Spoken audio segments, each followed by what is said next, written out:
called the newsletter on FreightWaves.com if you haven't already. Today we're welcoming back friends of the show, Grace Sharkey and Thomas Wasson, none other than the fabulous people here at FreightWaves. Welcome back to the show, guys. Hey, thanks for having us. We're back. We're both like dead silent. I was waiting to see if Grace would go first. We're really happy to be here. Just over the moon, thrilled. So this is not quite the Halloween special. This is the Christmas special because we love a good holiday. Maybe next year we'll have to add in like an Earth Day or an Easter special, just something to spice it up. But this is my favorite episode of the year because it's where we get to review how we did last year and then also make completely outlandish and unsubstantiated claims of what's going to happen in the year in the future. So I'm excited. I apologize, I can't look at Thomas right now. He's just sitting up so straight. I want people to see my vest. Thomas, please give the people a demonstration, or please give the people a full view of what we're. If I stand, I'm in sweatpants though. That's the problem. So I got like power squat. Here we go. Look at this rooster. It's got little feet too. Yeah, that's right. Compared to a rooster with no feet. You gotta have the feet in it. For the record, Thomas and I understood the assignment today, Grace. And it's I searched high. The Nakatomi Plaza Christmas party, and this will come up later, but we'll get to that later. Oh boy. So anyway, now that my chair has squeaked 700 times to next week, I am going to say, let's just start off, rip that Band-Aid off. Let's get into what we predicted from last year. Thomas, I'm going to start with you. I don't remember what I predicted. I hope this will be a fun experience for both of you. Fun fact, it involves grizzly bears. Is it the outrun a bear joke? No, because I think so. Last year when we recorded this, it was right after Joanna Marsh, one of our former rail reporters, was writing about how grizzly bears were getting hit by the trains. Oh yeah. And so we just kind of used that you propelled off of that, and you said that specifically the grizzly bears are coming for dry van next. Intermodal was going to get a big pop off, and trucks were going to get the Big Short. And then we just kind of went into Thomas reenacting some scenes from the Big Short. And brokers are about to be underwater and lose with rates and lose market share. And then you went into the scene where he's like, short everything. That I'm not even going to try to reenact here ourselves. So that's where you stand last year. I think you did, you weren't the most wrong of us. Like a C+. I made a big bet on something this year, and I think I actually went the opposite. So Thomas, I'm going to give you a B because honestly, you did the best out of all of us. Which, Grace, that leads us to you.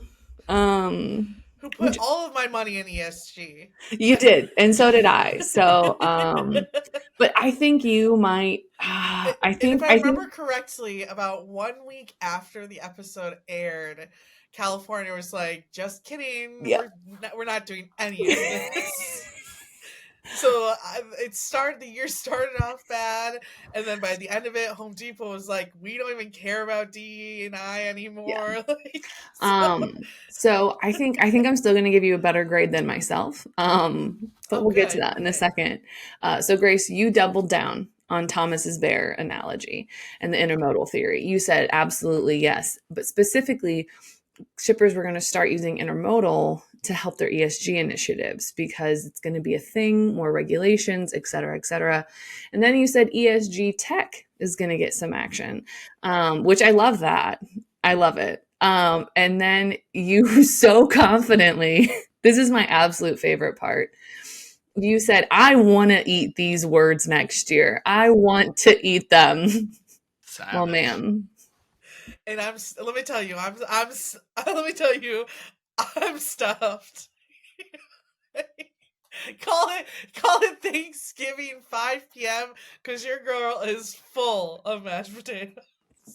Oh, So then, but then you threw in just a little extra spicy take there at the end, and you said, you know what? Not only am I going to eat my words, a big broker is going to fail or fall out of Okay, the market. So Big Broker did not fail, but I will say Tony's Express did fail, and that isn't not any. It's not a C.H. Robinson. But it technically is a brokerage. They have Yes, a broker component. and they've been around for a long time. So thank you, Tony's Express.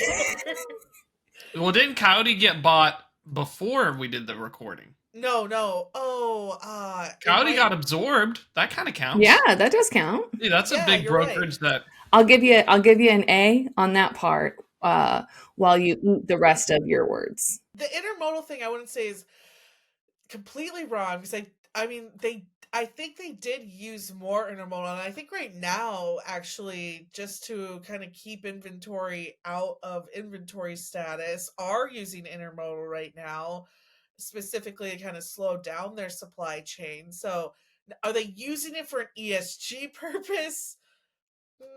That comes second hand with it, but I would argue that semi stands from last year. So I mean, if I were more prepared, I would have looked up ESG initiative, or not ESG. I would have looked up intermodal volumes like year over year to see. However, I didn't do that. But if you want to know, then find the Daily Watch or subscribe to Sonar, and you'll be able to figure that out yourself. If you need help getting subscribed to Sonar, literally just let any three of us know, and we'll help you out. Shameless plug. So I'm going to give you a solid B- on that, because you got some goods, but then you got some pretty strong misses, specifically in the ESG, in the specific ESG technology space. Hey, well, maybe I'll make some big AI bets this year, and all the robots will die by this time next year. So we'll see what happens. So I'm going to go to mine, which is a choice. I made choices.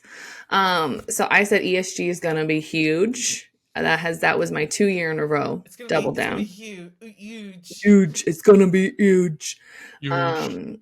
And I said big on rail and big advancements in rail infrastructure. Still waiting for some of that to come through.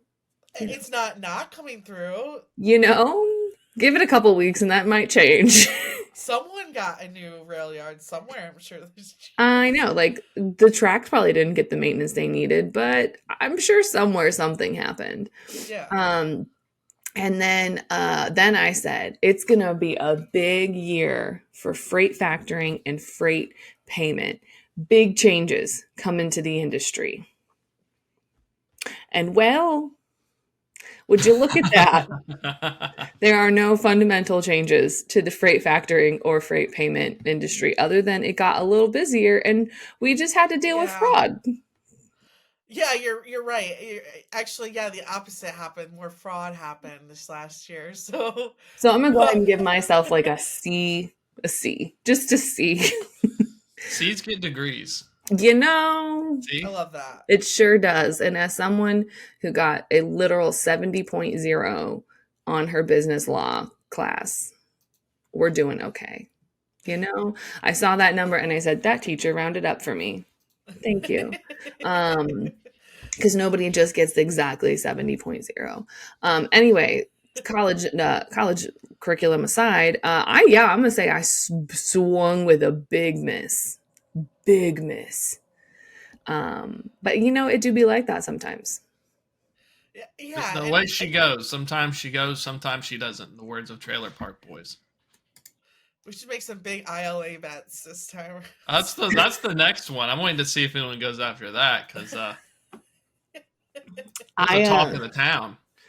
I will say though that so my extended family, they know what I do, but it's still kind of confusing because not a lot of them have spent a lot of time in supply chain. And so when the strike happened, my aunt actually emailed me and said, why are people panic buying? What do I need to stock up on? And I was like, nothing. maybe I was like, maybe bananas if you like yearn for a banana like really aggressively, but like no, you'll be fine. Well, I think we produce our toilet paper domestically anyway. We do. Fun fact about the toilet paper: it is produced about 90 minutes from my house here in Missouri. It's down in like Perryville, the Perry County, Missouri, down by Cape Nice. Girardeau. And yeah, there's an obscene amount of them, so it's 90% of it is produced here in the US. I can't promise like all of the weird reclaimed bamboo. I don't know, some of the really weird things you're like, that's toilet paper. Can't promise all of that, but like your Charmins, your Cottonelles, your Up and Ups, your good, or like all of that, it's here in the US. So, but hey, you know, what a time to be a toilet paper manufacturer. Exactly. Just safety, yeah. You know, just peace of mind. But no, I do think that that kind of leads us into our next point, which is what is your favorite story or headline of the year? Mine is the ILA strike. I always get the union acronyms wrong. It's the tie between that and the continuing. It's not really a story. It's more of like a continuation of the slow crawl towards death of Yellow. Because I feel like every a couple months I see something of like, oh, another terminal, or oh, something else about their bankruptcy. And I just love that it's still the one that will never die. Yeah, I just saw a bunch of Yellow trailers when I was in Wisconsin, and I was like, wow. Vintage. Let's see. Yeah, R.I.P. Pour one out for Yellow for sure. I would say for me, probably. I mean, I did love I got to throw a good classic Clarissa Hawes story in there, and I think the next trucking story that she was working on, and something I had helped her with as well, was one of my favorites, just because I know that she and I put a lot of time, like months of time into that story, and I mean, some of the best ones I know that she does. She dedicates so much of her own personal time to double check everything and get good quality sources, double check those sources, et cetera, et cetera. So I think that, of course, got to throw a Clarissa Hawes story out there. And it's not really a headline, but I will say, shameless plug, Fraud Watch. I was excited to see Fraud Watch take off this past year. I mean, like you said, we saw a ton of fraud, and it's taken on so many different heads, right? Whether it's cybersecurity issues, or identities being stolen, or just straight up stealing a trailer. There's so many different ways it's happening, and I think I'm excited to continue doing that newsletter and seeing like the different content that we can put in that. Like, this is coming out probably a week later, but this next one is going to be kind of focused more on cybersecurity, right? So there's so many different ways that we can go with it, and I think that's looking into 25. I'm excited to see where that goes as well. Grace, I wonder if if it ever slows down in fraud, which I don't anticipate that to happen. I don't think it'll be next year, but hey, look at my I know. guesses from them. But you should do maybe for like the final fraud watch ever, you should do like the best heist in American history, or like in logistics history. Yes. I feel like that's got to be like someone tried to steal a Fabergé egg or something like that. Yeah, like some type. We should make like some type of cool FreightWaves documentary on like something like that. Exactly. We'll find a story. Maybe the story will find us. If you're There watching you this go. now, reach out to me. Yeah. With the best heist information. Yes. Because that would be fantastic. Thomas, what's your favorite story of the year? Man, no one's reported on it, but it's there. There's a large there's a larger trucking company that got embroiled in a situation where they had a Haitian truck driver, and it wasn't working out somehow, and the Haitian truck driver started putting voodoo spells on them. And then like took it to court, and then I guess like in the deposition he singles out specific management of this trucking company and puts Haitian voodoo hexes on them. Some of them including of the deadly variety. And then a year or two later, like two of the people, they didn't die, but they no longer work at the company. I love that Thomas was like, my favorite FreightWaves story of this year. Here's one that's not. You can't top it. There's some Haitian voodoo magic at a trucking company. It involved actual lawsuits, and I need to find it, and it is amazing. And I would love to, because we always report about other stories and stuff, but I want to be like the early UFC Joe Rogan, where we have like Haitian voodoo magic, and it fights like like a coven of Wiccans or witches or coven. Like I would like to see that kind of battle. Maybe that's the entire premise of season 2 of Agatha all along. She goes to battle with some like voodoo Creole witchcraft, and that would be cool as heck. Like she gets the Shadow Man from Princess and the Frog.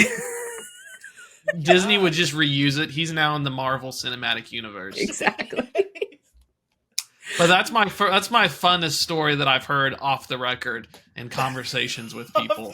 Off the record on the recording. Who came up to you, Thomas, and said,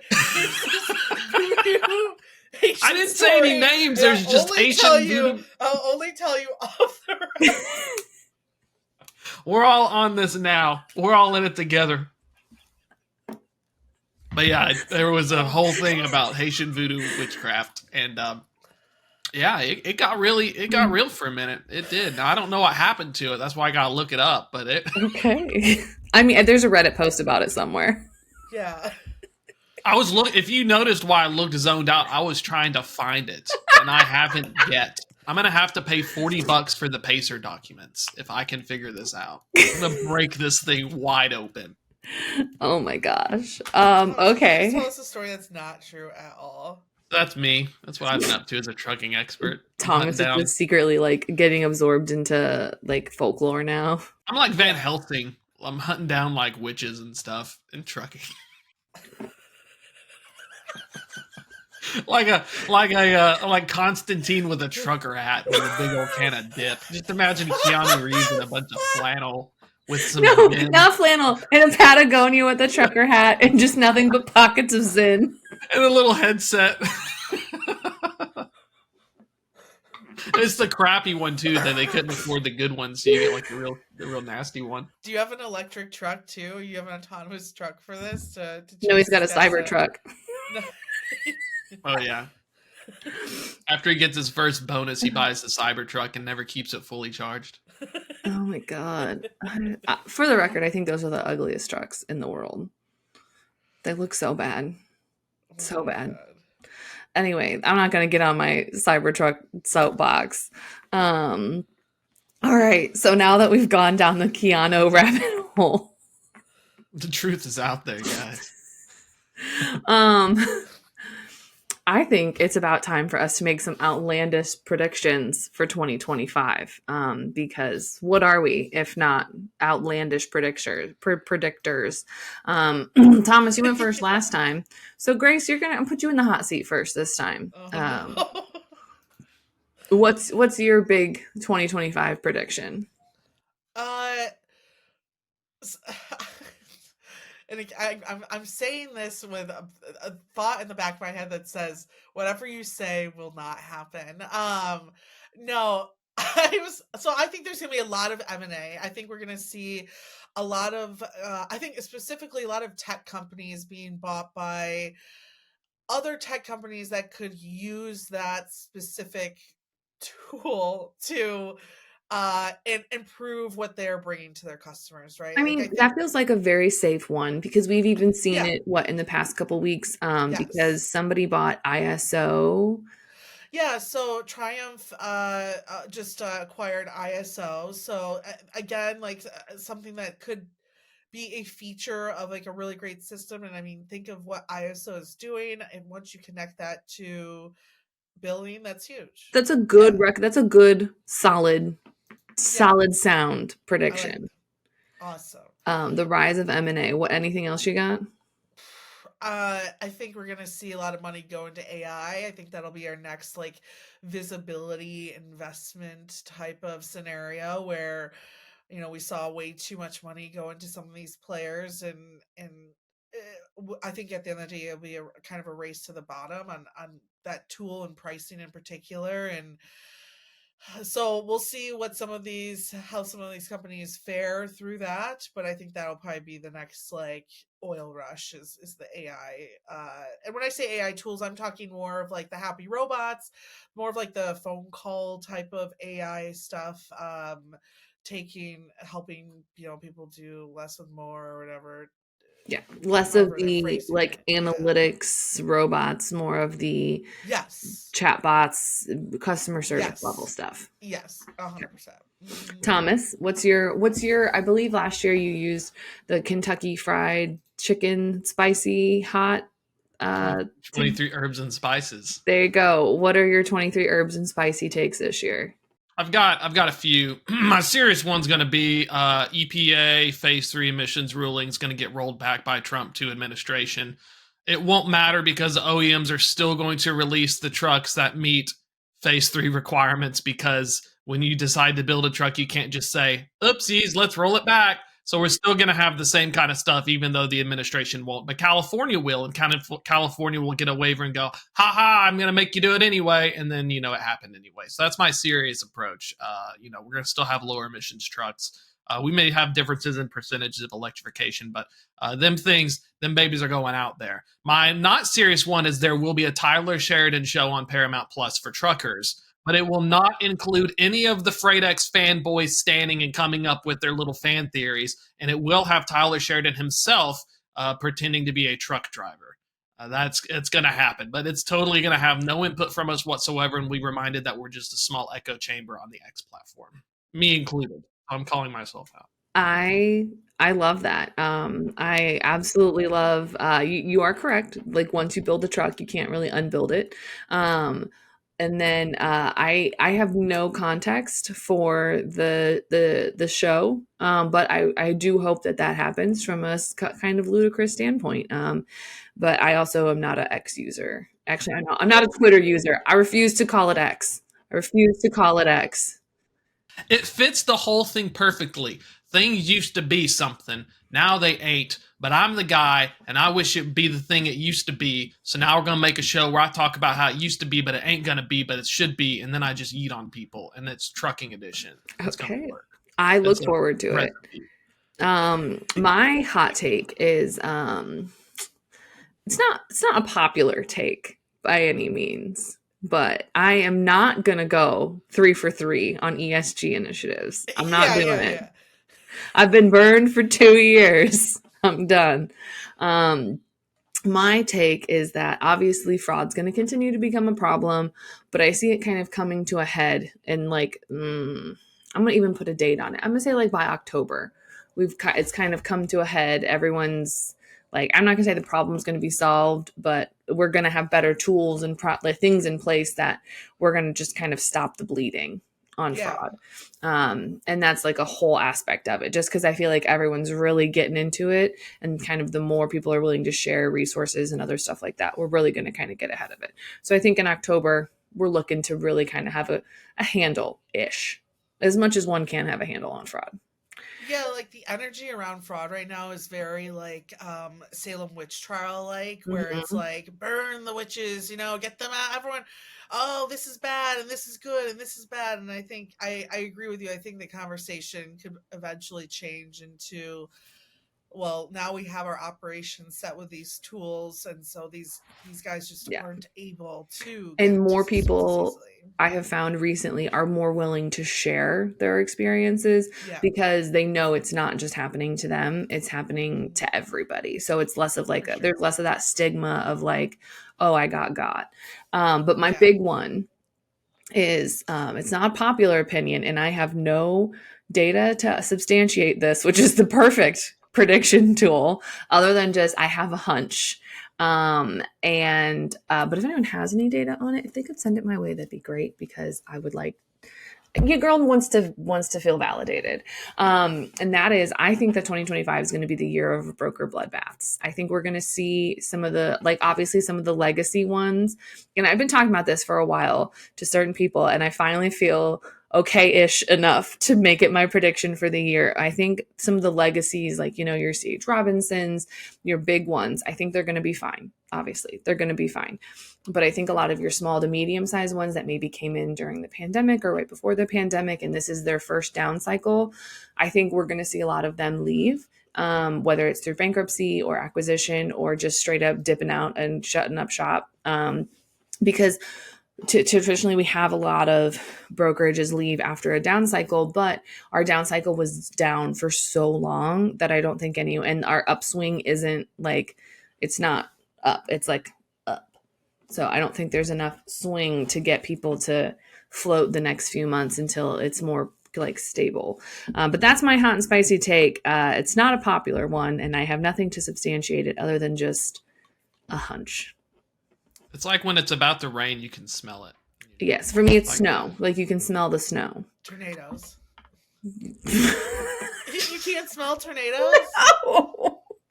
That's the first one. Okay, well. Dude, it gets like a sweeter smell. The sky turns orange.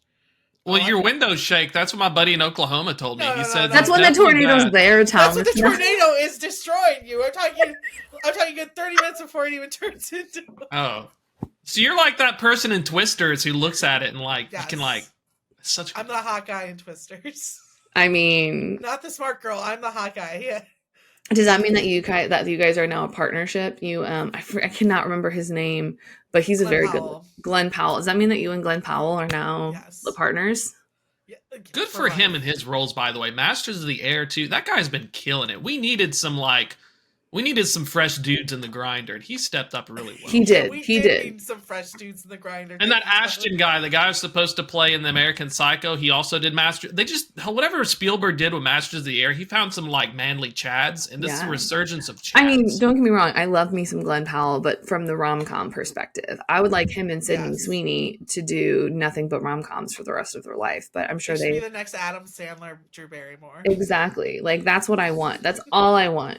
Anyway, so there we go. There's our predictions. Merry Christmas. Merry Chrysler. Happy New Year.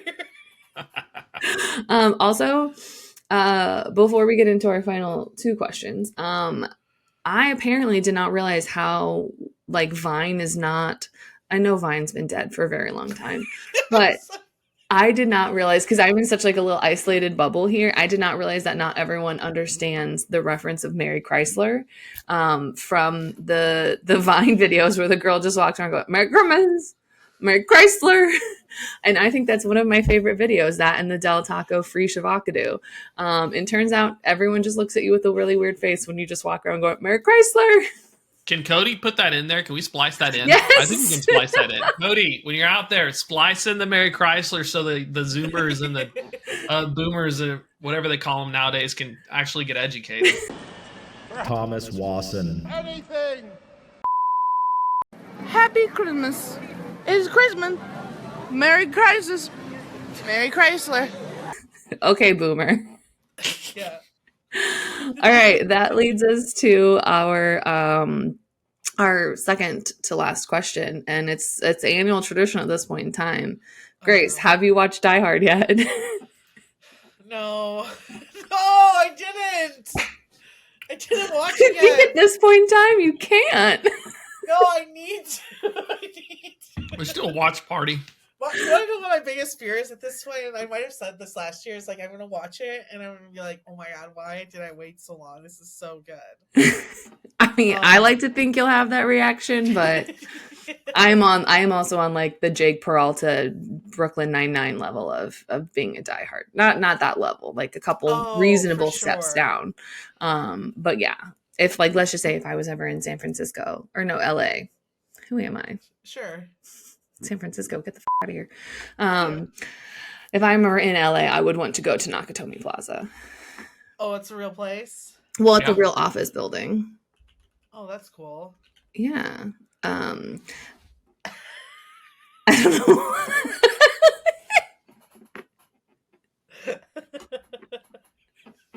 I'm up to Die Hard 3. Thanks for asking. I've watched all 3 Die Hards over the past 3 weeks. By accident. Have you watched them all before, Thomas? I have, but I got to rediscover them, and they're phenomenally great. They're just the formula. The third one is trash, in my opinion. But is that the one with the school children in the bus, or is that number 2? Oh no, I like 3. I don't like 2. Okay. But my favorite after the first, and this is another controversial opinion, is the 4th one, Live Free, Die Hard. It's got Justin Long. I love that movie. They launch a freaking car into a helicopter. It's perfection. Perfection. Peak form. It's wonderful. Pure cinema, as Martin Scorsese would say. Cinema, finest work of film. Anyway, so you guys have, I don't know if you guys have been up to speed on all things Trek Call recently, but we've had to move away from hot dog as a sandwich because we had the most perfect answer, and honestly, there's no topping it. So we've moved into a new question. Oh, wow. So Thomas, I'm going to make you answer this one first. If you could build a house out of any food, what would it be? Oh man, that's a tough one. I'm going to say, people have told me before pretzels, but that's just too basic. I need something even crazier. I need something more outlandish. Sausage links. The way you laughed at yourself. I'm just going to make a log cabin out of sausage links. I would eat that. Just see where it goes. Just see where it takes me. You've got it's very malleable.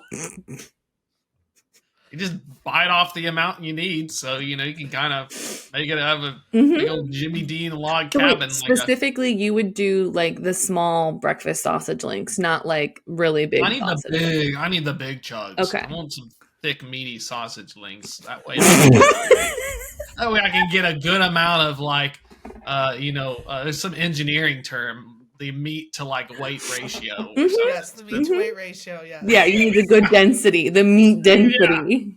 I want people to show up to my sausage link house and say, "That guy is rich. He could afford the thick sausage." I'm just spitballing here. You wouldn't want to show up to a person's house made out of Slim Jims. They're just phoning it in. So you got to really if you're going with it, because it's not going to smell good. It's your choice. You can choose anything. Okay. Yeah, Grace, I'm not sure how you're going to follow the sausage house, but mine's very easy. It would be day old. It'd be day old French baguettes from Panera Bread, because the moment those things hit, honestly, if you don't eat them within an hour of them tearing it off the main bread, those things are solid rocks. Nothing. We mean neighbors. Yes. It's like Hansel and Gretel for French people. You can capture a bunch of French children with your baguette and sausage. I even think in the rain, I don't think they'll even get mushy. I think in the rain would just make them strong. It'll be a happy ending. The French ovens are so small, you can't even fit a full turkey in them, so the kids are safe. There's actually a common problem in France. You can't cook a turkey in their ovens because they're too tiny. So the French Hansel and Gretel totally works. Yeah, they'll just look at you with a stern glare and hope you just cook yourself at this point. Okay. Well, that's the show. Did you learn a lot about freight? Because we did.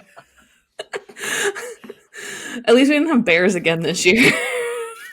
The Bears got smart. They got off the tracks this year. Yeah. Anyway, I do with That's all, folks. I'm just gonna say that's the show. See you on the internet.